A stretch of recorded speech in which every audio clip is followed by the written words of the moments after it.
북한에 계신 청취자 여러분 안녕하십니까? RFA 뉴스 초점입니다. 진행의 홍알부입니다. 북한 청취자 여러분 소식 들으셨는지요? 28일 베트남 즉 웬남 하노이에서 열린 2차 미북 정상회담이 공동 합의문 없이 결렬됐습니다. 이유가 뭘까요?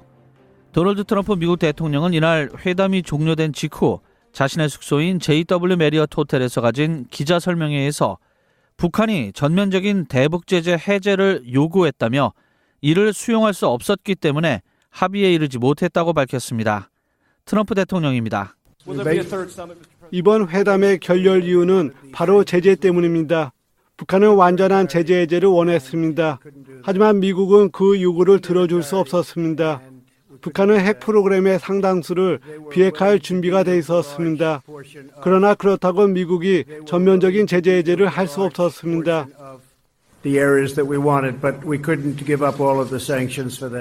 트럼프 대통령은 이어 영변 핵시설이 대규모 시설인 것은 분명하지만 이것의 해체만으로는 미국이 원하는 모든 비핵화가 아니라고 판단했다며 김 위원장은 영변 핵시설 폐기에 동의했지만 미국은 더 많은 추가적인 비핵화가 필요했다고 말했습니다.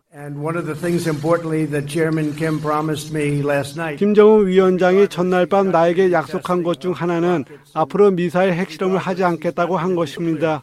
저는 김 위원장을 신뢰하고 그의 말을 믿습니다. 그것이 사실이길 희망합니다. 하노이에서의 모든 일정을 마친 트럼프 대통령은 28일 문재인 한국 대통령과 전화통화를 갖고 이날 베트남 하노이에서 열린 미북 정상회담 결과에 대해 의견을 나눴습니다. 한국 청와대에 따르면 트럼프 대통령은 이번 정상회담에서 합의를 이루지 못한 데 대해 아쉬움을 표명하고 향후 북한과의 대화를 통해 문제를 타결해 나가고자 하는 의지를 밝혔습니다. 청와대는 과거 어느 때보다도 의미 있는 진전을 이룬 것도 분명해 보인다며 두 정상이 오랜 시간 심도 있는 논의를 진행함으로써 서로에 대해 이해의 폭과 깊이를 확대한 것으로 평가한다고 강조했습니다. 김의겸 청와대 대변인입니다.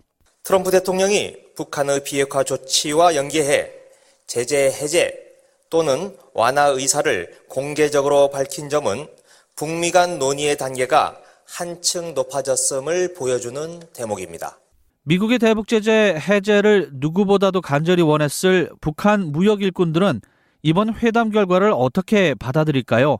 중국 주재 북한 무역 일꾼들은 앞으로 계속될 미국과 국제사회의 경제 제재로 무역 상황이 더 악화되지 않을까 우려하면서 허무하다는 반응을 보이고 있습니다. 중국 단둥에 주재하는 한 북한 무역 일꾼은 28일 솔직히 김정은 위원장이 비핵화를 전제로 미국의 경제 제재를 풀려는 목적으로 평양을 떠날 때부터 이번 회담 결과에 대해 회의감이 들었다면서 우리가 수십 년 동안 허리띠를 조여가며 만든 핵과 미사일을 완전히 포기한다는 건 말도 안 된다는 것을 잘 알고 있기 때문이라고 설명했습니다. 미국 정치권에서도 반응이 나오고 있습니다.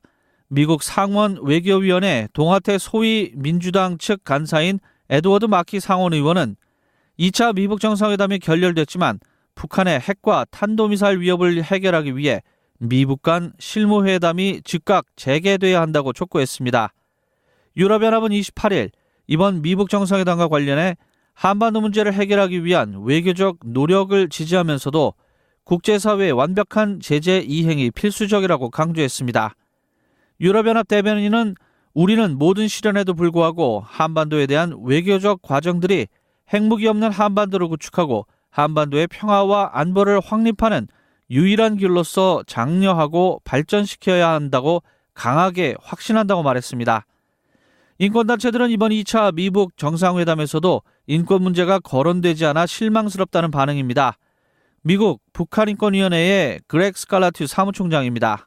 1차 정상회담 때도 인권 이슈를 거론하지 않았고 저희들의 입장에서 봤을 때는 좀 실망스럽다고 볼 수가 있지만은 이러한 문제는 트럼프 행정부의 문제뿐만 아니라 그 전에도 여러 행정부들이 안보, 군사, 정치 이슈를 해결하기 위해 인권 이슈를 희생했습니다. 앞으로는 인권 이슈를 또 중요시 여겨야 한다고 그러한 입장이죠.